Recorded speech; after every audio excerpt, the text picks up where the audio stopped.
Bonjour à tous, que le Seigneur vous bénisse. Une fois de plus, soyez les bienvenus à notre rendez-vous quotidien, 5 minutes pour restaurer. Alors, en ce mercredi 5 novembre 2025, nous poursuivons notre thème, à savoir « Tout est possible à celui qui croit ».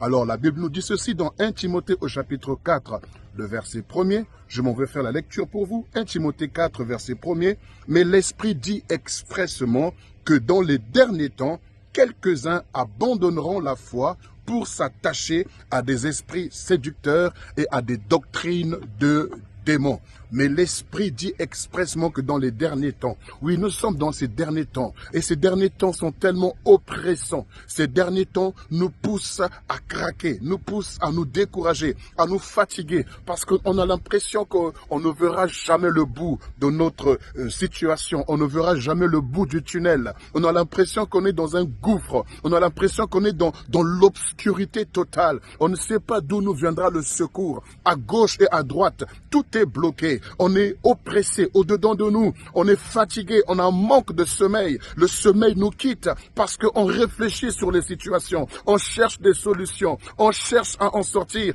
parce que nous avons des charges, parce que nous avons des enfants dont nous devons prendre soin, nous avons des familles dont nous devons prendre soin, nous sommes des responsables, nous sommes là pour vouloir aider les autres, mais on se sent incapable de le faire. On sent que le gouvernement est dépassé par les événements, par les situations. On sent également que la vie devient de plus en plus difficile à vivre. Et dans tout cet environnement, le Seigneur nous dit que plusieurs, à cause de cet environnement, abandonneront la foi. Mais le Seigneur ne veut pas qu'on soit de ceux qui abandonnent la foi, car mon juste vivra par la foi. Et Hébreux chapitre 10, le verset 39 dit que nous ne sommes pas de ceux qui se retirent pour se perdre, mais nous sommes de ceux-là qui gardons la foi, qui persévérons pour sauver leur âme. Oui, même si cela est difficile, même si cela est douloureux, je ne sais que faire, mais le Seigneur me dit: tout est possible à celui qui croit. Ça veut dire que tout est à ma portée. Le changement est à ma portée. Le miracle est à ma portée. Le bouleversement de mon environnement est à ma portée. Mais pour cela, il faut que j'ai la foi. La foi qui déplace les montagnes. La foi qui renverse les situations. La foi qui bouleverse tout autour de moi. Oui, il faut que tu puisses revoir ta foi. Le problème n'est pas ce que tu traverses. Le problème n'est pas ce que tu subis, le problème n'est pas ce que tu ressens, le problème n'est pas ton environnement, mais le problème c'est la foi. Est-ce que ta foi est encore en bonne santé? Est-ce que ta foi n'est pas agonisante?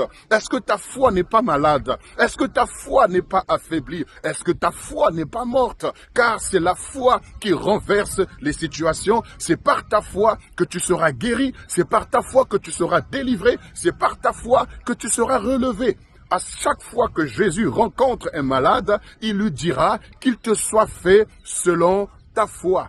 Tout est possible à celui qui croit. Le problème, c'est que toi, tu indexes ce que tu traverses. Tu regardes à ce que tu traverses. Tu parles de ce que tu traverses. Tu te plains de ce que tu subis. Mais est-ce que tu parles de ta foi? Est-ce que tu exprimes ta foi? Est-ce que tu laisses ta foi également s'exprimer et attaquer ou alors contrecarrer ton environnement qui est hostile, tout ce que tu subis ou tout ce que tu vis et qui t'amène à craquer, à te décourager, à te déstabiliser? Oui, plusieurs abandonneront la foi. Est-ce que tu fais partie de ceux qui sont en train d'abandonner la foi? Car tu ne peux pas croire en Jésus et ne pas croire que ta situation changera. Ta situation changera assurément. Et même si elle ne change pas, mais moi je garde ma foi en Jésus. Parce que je crois que le plus grand témoignage de l'amour de Christ envers moi, c'est sa mort à la croix. S'il est mort à la croix, il a payé le prix pour moi. Il a pris mes péchés. Il a pris ma malédiction. Il a pris toutes ces choses qui m'empêchait de m'épanouir. Alors qu'est-ce que ce que je traverse? Qu'est-ce que ce que je subis aujourd'hui? Même si ces choses devaient me conduire à la mort, il me dit, celui qui croira en moi, quand bien même il mourra,